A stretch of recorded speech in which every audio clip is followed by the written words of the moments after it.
waxbarashadu annaga waxaan u aragnaa ka xukuumad ahaan in ay tahay furaha horumarka. haddii aan wax la baran horumar lama gaarayo. dad rabta inaad wax barato meeshaad ka bilaabi waa un waxbarasho. sidaa darteed NTP-ga ama National Transformation Plan-ka ee dowladdu samaysay ama xukuumaddu samaysay tiirarka ugu waaweyn waxaa ka mid ah human capital development-ka, in qofka la hormariyo. taasaa waxay u tahay base ama entransiga laga gelayo horumarka dalka kaasa inoo ah. waxaan ku qanacsanahay in aan horumar dhacayn haddii aan qofka la hormarin. marka la rarayo bulsho ama la bedelayo oo dhinac wanaagsan loo kaxaynayana waa in dee bulshada wax la baraa. jaamacaduhu waxay qayb weyn ka yihiin marka horumarka aan rabno dalkan inuu gaaro ayay qayb weyn ayay ka yihiin. transformationka aan samaynay ayay qayb weyn ka yihiin. waxaanse rabnaa qofka markuu wax baranayo waa baadidoon, waxbuu baadi goobaa. waxa uu baadi goobayo horta inuu yaqaan waa laga maarmaan. maxaa raadinaysaa? ma shahaado ama certificate keliya aan rabnaa, mise baadi goob baan nahay oo waxbaa inaga maqan?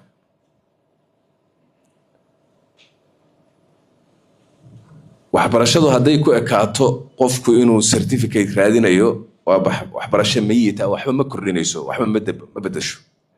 laakiin qofku markii uu wax baadi doonayo oo wax raadinayo, baadi baa ka maqan, ilaa uu baadida helana ma istaagay wuu raadiyaa. waxaa idinku filan mithaal nabiyullaahi ibraahim. nabiyullaahi ibraahim xaqiiquu raadinayay. kownkan muxuu ku dhisan yahay, muxuu cirkan sidan u yahay, muxuu dhulkan sidan u yahay. baadi goob dheer uu galay. marka dayaxi buu yidhi waa kan rabbigay, maya uu baaray inuusan ahayn buu arkay, kasii booday. qoraxdii buu arkay, may ahayn buu dhihi. markii ugu dambaystay xaqiiqadii buu kusoo fadhiistay. waxbarashadu waa taas. qofku waxbarashadu waa inuu wax baadi goob. baadi goobkaas ayuu soo helayaa marka wax. waana inay waxbarashadu ay tahay mid dee saan sheegaynay wax beddelaysa. say u noqoto waa inay ku taagan tahay xaqiiqo. innagu wax waan barannay intaan soomaalina. shahaadooyin badan waa la qaatay. mar walba maalin walba waxaynu aragnaa kumanaan iyo boqolaal soo graduate garaysa. ilaa iyo hadda waxbarashadeenu waxayna gaarsiin laadahay inayna fahamsiiso in qabyaaladu aysan nolol ahayn. waxayna gaarsiin laadahay in corruptionku uu xaaraan yahay. bayna gaarsiin laadahay. marka bahashu baadi goob meehee waa certificate doon baan u malaynayaa. bal aynu wax ka bedelo waxan.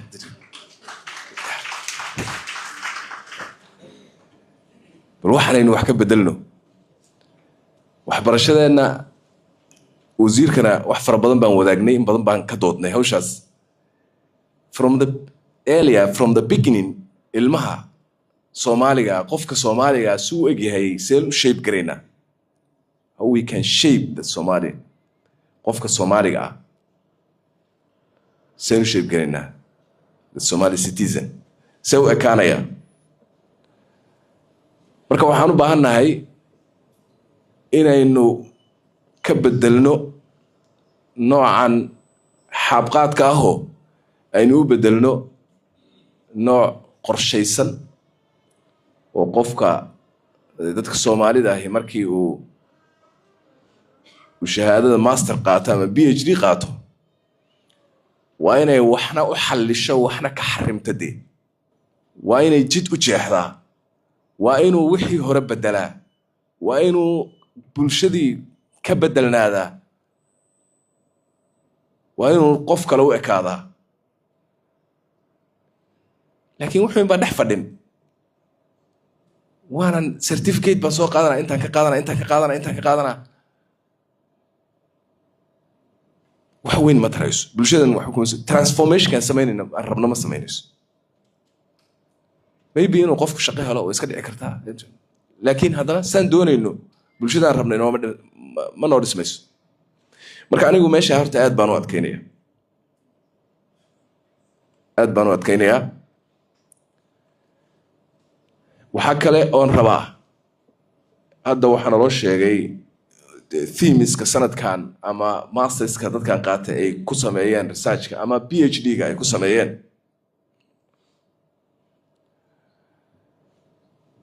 kuwii loo baahnaa bay ahaayeen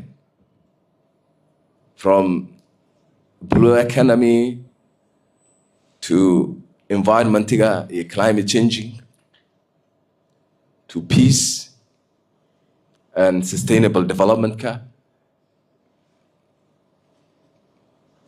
halkaas ka sii wad way badnaayeen intii hadda lanoo sheegay kulli wixii lanoo sheegay bay ahaayeen dhammaantood waa xanuuno inahaya waxaa la sheegayo waa meelaha aan ka bugno iyo mushkilaadka inaga haysta iyo problemyada inaga jira laakiin dee ma loo helay dawo ma loo helay taasaa isweydiin le dawo ma u haysaan haddaad dawo u haysaan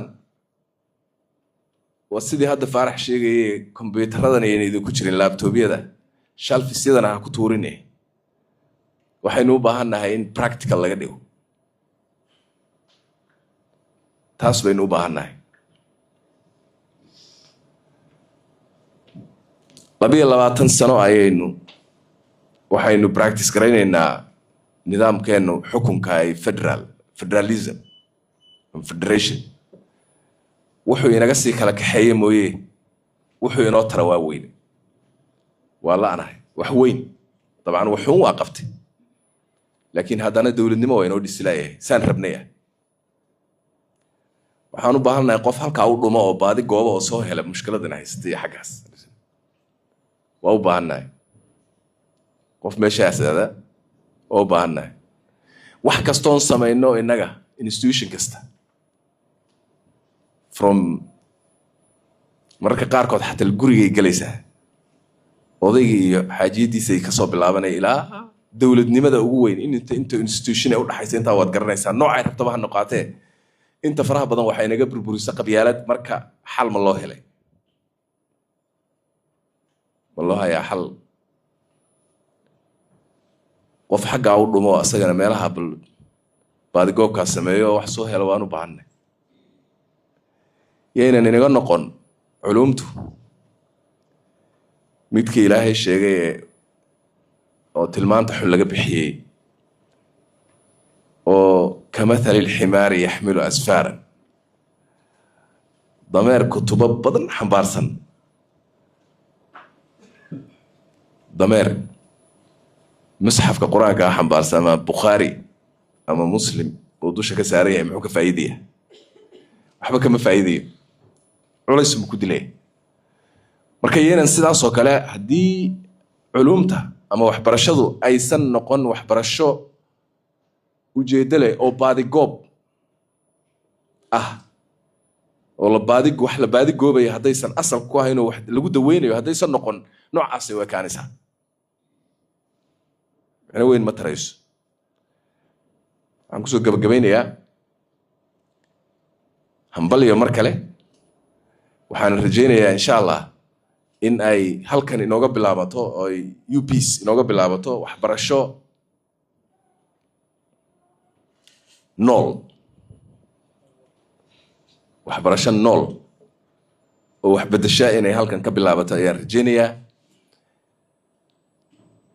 very simple oo test yarna waan idin siinayaa oo aan isleeyahay haddaad kaa ku guulaysataan oo ilaahay idinkaga badbaadiyo waxbarashadaas way idin anfacday qabyaaladda iska daaya